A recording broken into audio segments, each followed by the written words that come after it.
Ash. Hey, welcome everyone, and hello, Thane Joyle. Hello, Mark.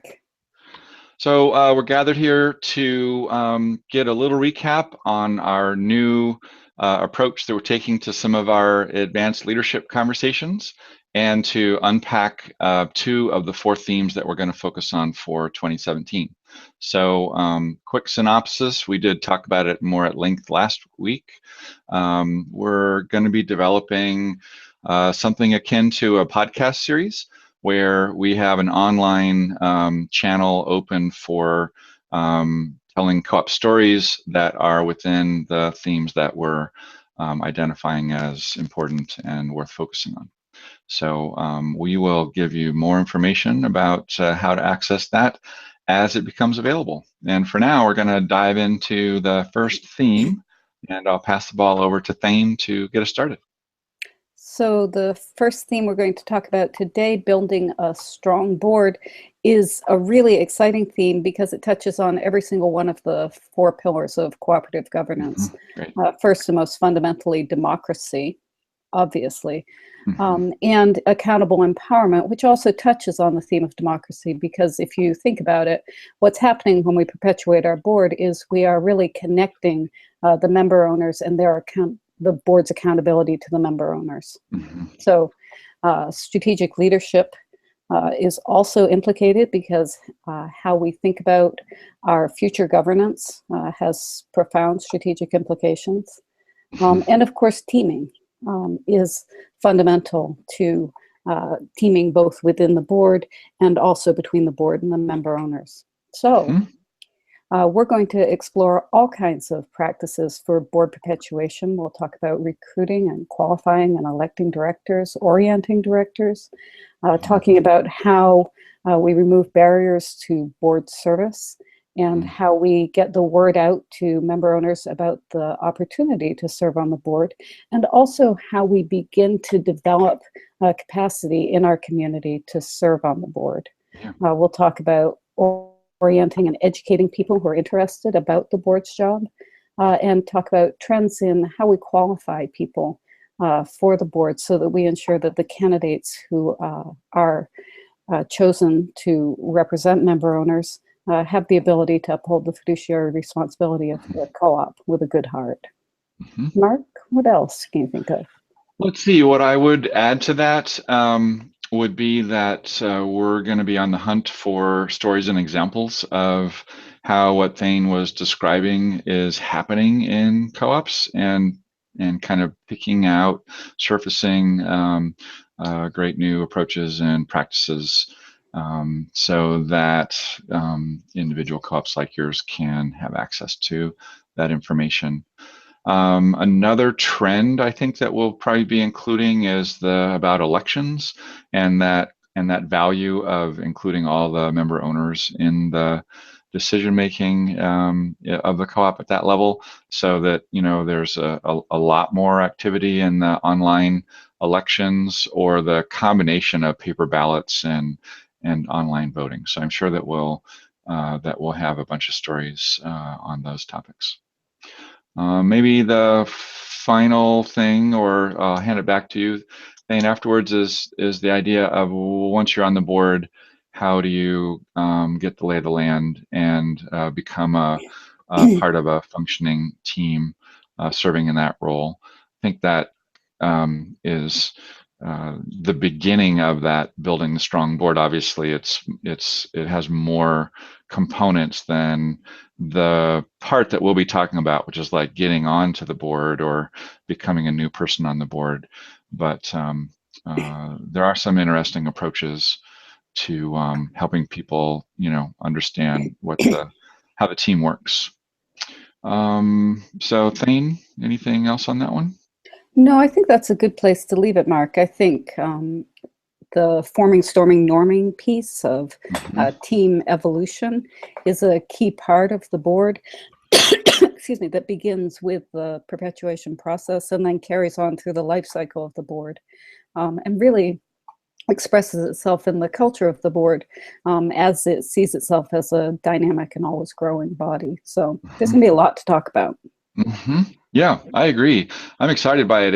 It's on the one hand fundamental, and so every co-op has a lot of experience in this area already, and yet on the other hand, it's very strategic in nature, and there are things that are changing in the world that affect this topic. So it should be rich, and looking forward to Absolutely. being in the gathering process and dissemination of some of those great stories. So should we go hit the topic number two?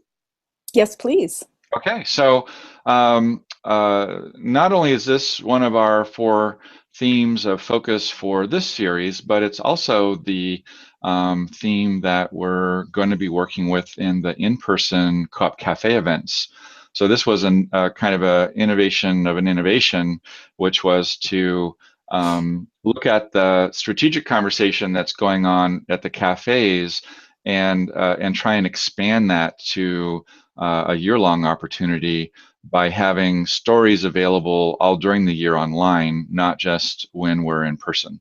And in some ways, the collection of video or of the recorded presentations from the cafes really was part of the inspiration for the overall shift in how can we provide good content without meeting in person, because the videos from the cafe are so viewed in such high number. So the theme itself is going to be pretty fun to work with. Co-op impact, co-op participation. And so what we're trying to tease out of those four words is that co-ops are inherently here for a purpose. They are making a difference in their communities, and that difference and impact is derived from lots of individual actions and decisions. So stories that we're going to be servicing for this theme will be large and small ways that co-ops make a difference in their communities. And then connected to those impacts are what were the actions, strategies, choices that led to that impact. So as you can, I'm sure, just immediately imagine at your own co-op, you've got a lot of ways to think about the difference that the co-op makes. And we're going to be adding to it this that comes from active participation from people at all levels of the organization. So that'll be fun to work on in the online series, and will be super great content for the strategic conversations at the co-op cafes. Thane, how would you build on that intro? I'd just add that I'm really excited about this theme because I see my clients innovating a lot in Right, the new normal around how they articulate the impact they want to create. And I think also acknowledging that the opportunities that they provide for participation in their co-op is, in right, fact, itself an impact that they're having. So I'm that's right. excited to have the opportunity to share some of those stories between our clients. Mhm. And I'm also excited because I'm looking forward to seeing what new impacts we can imagine and inspire among ourselves.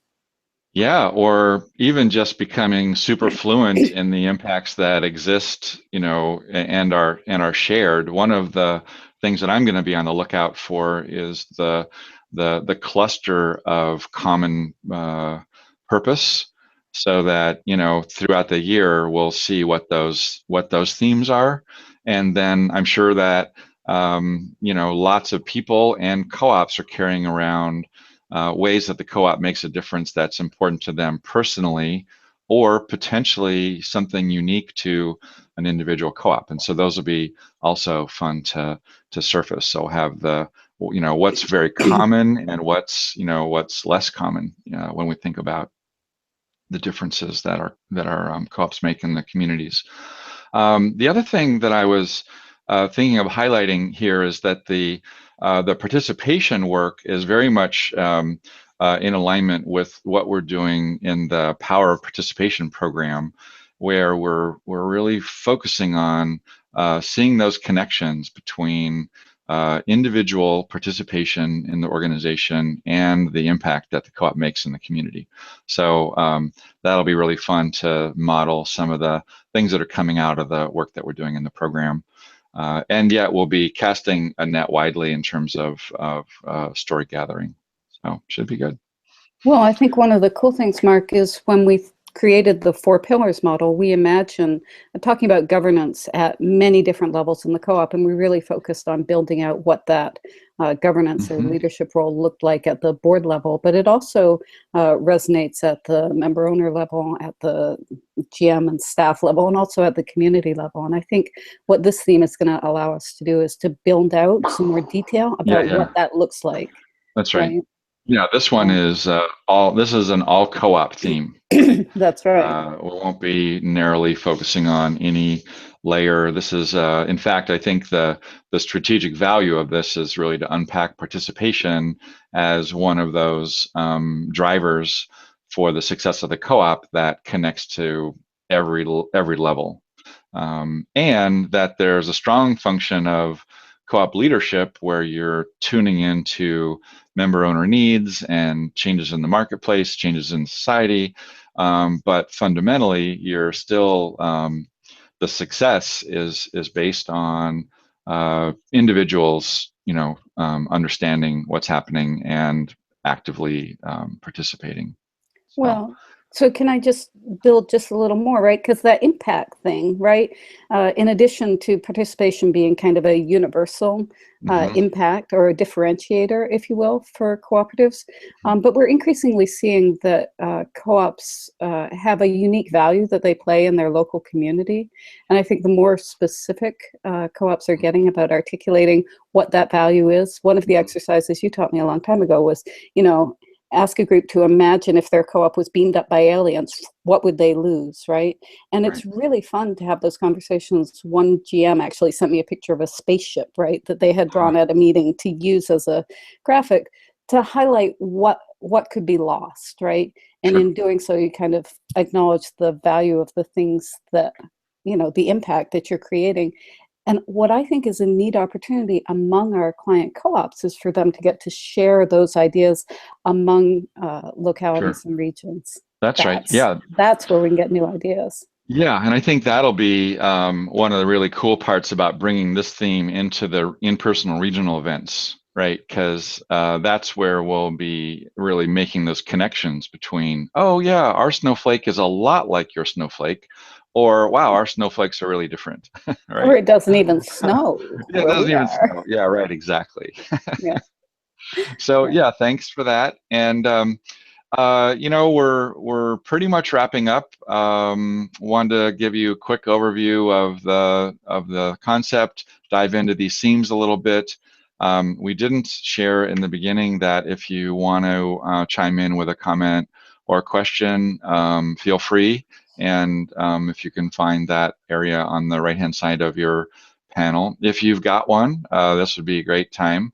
And we'll linger here for a second, and I'll give the nod to Joel Brock. And if not, then the next thing that's going to happen is we'll be sending out word about both request for stories and also how to connect with the first part of the series. And uh, be asking for your feedback and input all along the way. This is one of those grand innovation experiments. So thanks for coming today, and thanks for watching the recording. Feel free to be in touch and watch for more news. Thane, Well, anything just from say you? thank you. We Yeah, couldn't do it without you. Friends don't let friends cooperate alone. right, very good. And Joel Brock in the background, thank you, and signing off.